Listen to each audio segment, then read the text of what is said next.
আসসালামু আলাইকুম রহমতুল্লাহি ওবরকাতুহু। সম্মানিত দর্শক, পররাষ্ট্রমন্ত্রী ডক্টর খলিলুর রহমান সম্প্রতি ভারত সফর করে এসেছেন। আমাদের সরকারের জন্য এবং আমাদের দেশের জন্য ভারতের এই সফরটি নিঃসন্দেহে অত্যন্ত গুরুত্বপূর্ণ ছিল। প্রথমত হলো যে আমাদের অর্থনীতির ভঙ্গুর অবস্থা, যে অর্থনীতির আমদানি বাণিজ্যের অলমোস্ট 46% ভারতের সাথে সম্পৃক্ত।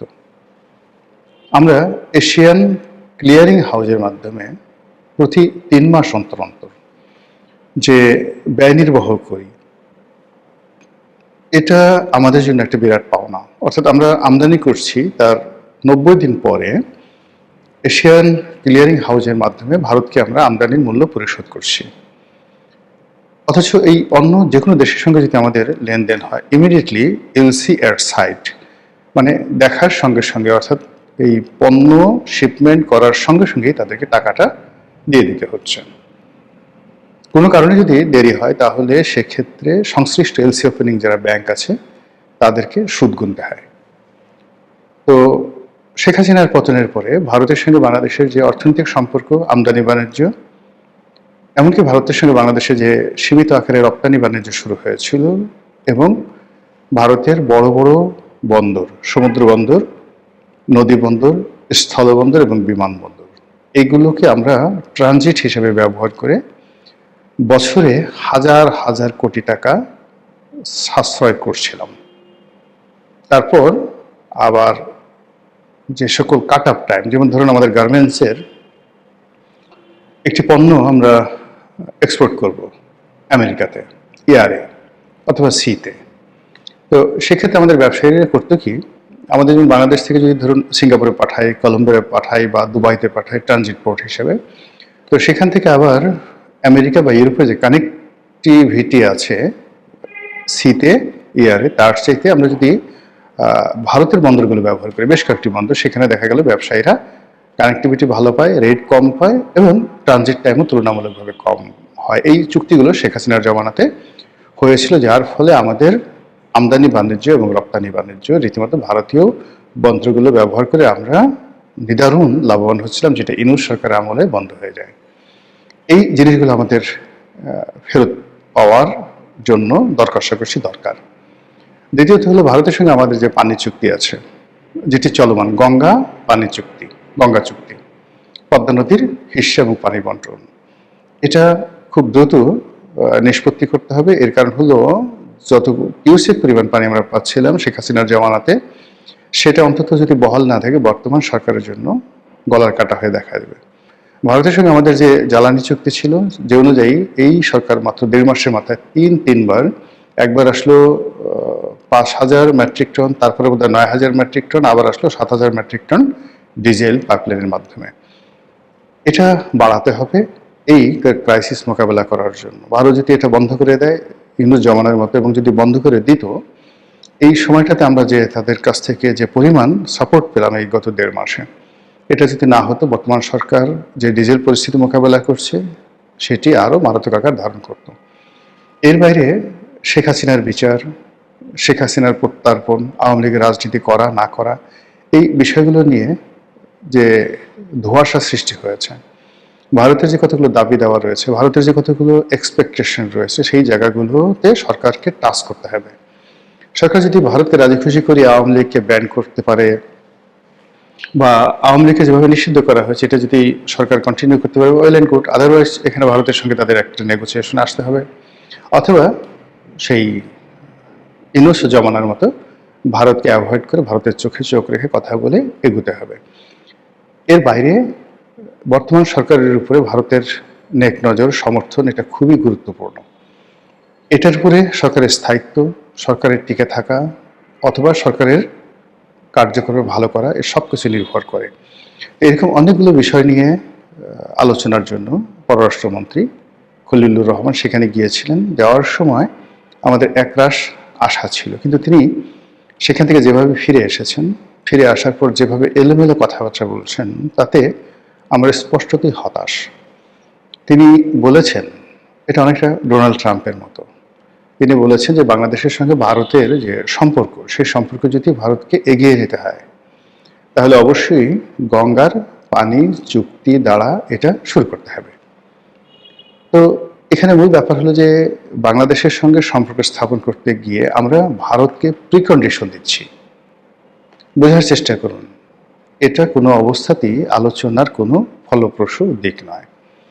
অন্যদিকে খলিলুর রহমান সাহেব সেখানে গেলেন, কথাবার্তা বলেন। ভারতের পররাষ্ট্র মন্ত্রণালয়ের পক্ষ থেকে ওই ধরনের চমকপ্রদ কোনো কথা আমরা শুনিনি, বরং যেটি শুনছিলাম যে বন্ধুত্বের নিদর্শন স্বরূপ আমাদের যে প্রধানমন্ত্রী তিনি ভারত সফরে যাবেন, ভারত সেটা আহ্বান জানিয়েছেন এবং বাংলাদেশের পত্রপত্রিকা বলার চেষ্টা করছিল যে তারেক রহমান সাহেবের যে প্রথম বিদেশ সফর এটা ভারতের মাধ্যমে হবে।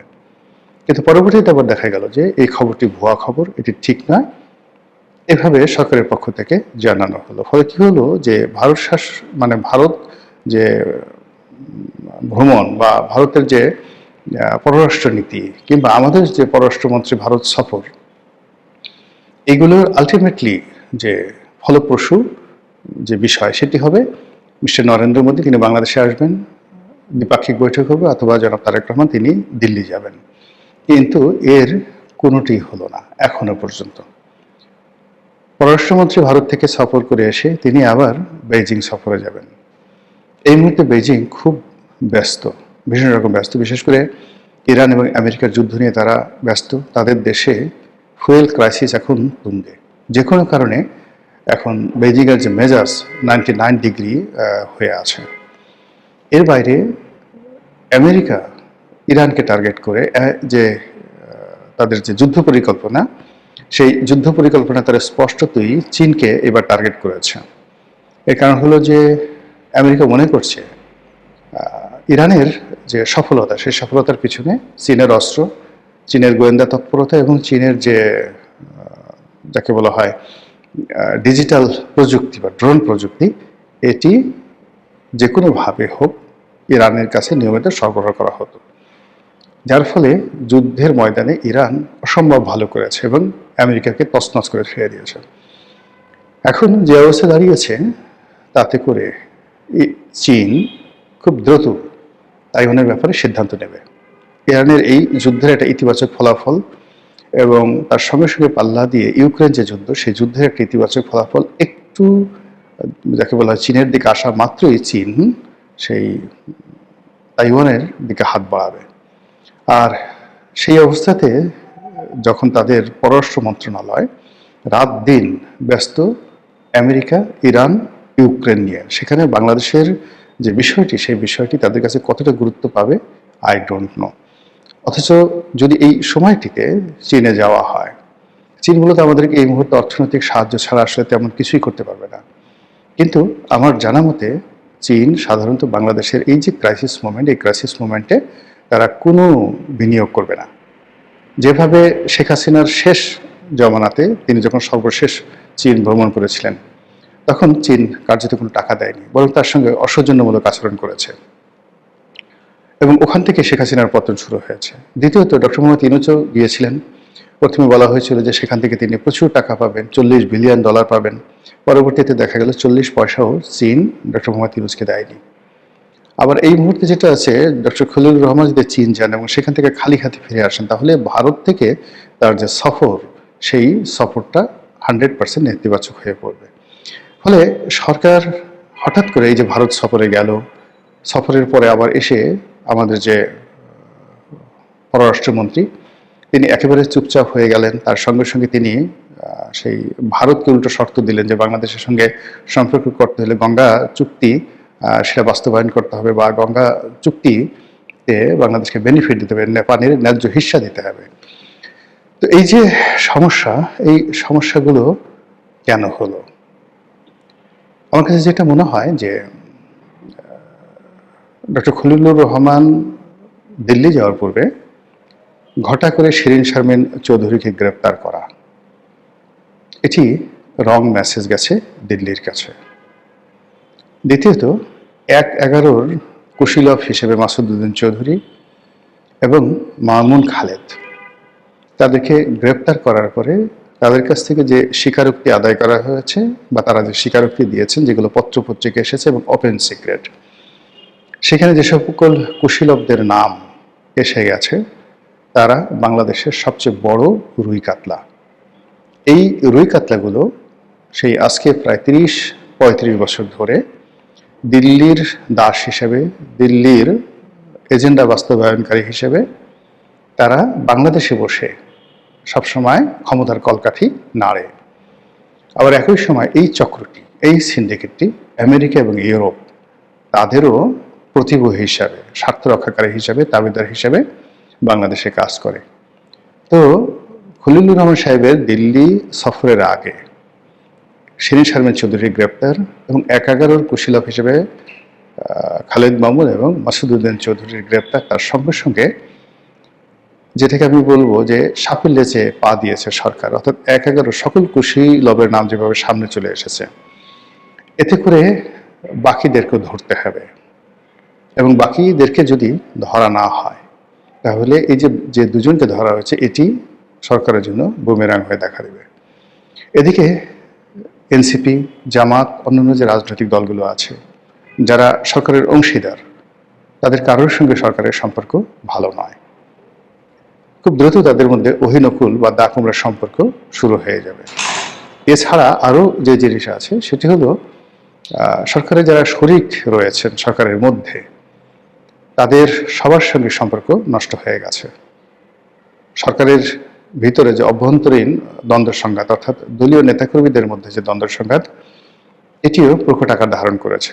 যারা এমপি হয়েছে, যারা হননি, যারা মন্ত্রী হয়েছেন, যারা হননি, আবার মন্ত্রী হওয়ার পরে যারা ভালো দপ্তর পেয়েছেন অথবা যারা পাননি, দপ্তর পাওয়ার পরে আবার স্বাধীনভাবে কাজ যারা করতে পারছেন তারা, বরং যারা পারছেন না, এইগুলোর মধ্যে মানে দৃশ্যমান যে সকল বিরোধ আমরা দেখতে পাচ্ছি, তাতে করে সরকারের সামনের দিনগুলো মোটেও ভালো যাবে বলে মনে হচ্ছে না। মহান আল্লাহ আমাদের সবাইকে হেদায়েত দান করুন, হেফাজত করুন। আসসালামু আলাইকুম ওয়া রাহমাতুল্লাহি ওয়া বারাকাতুহু।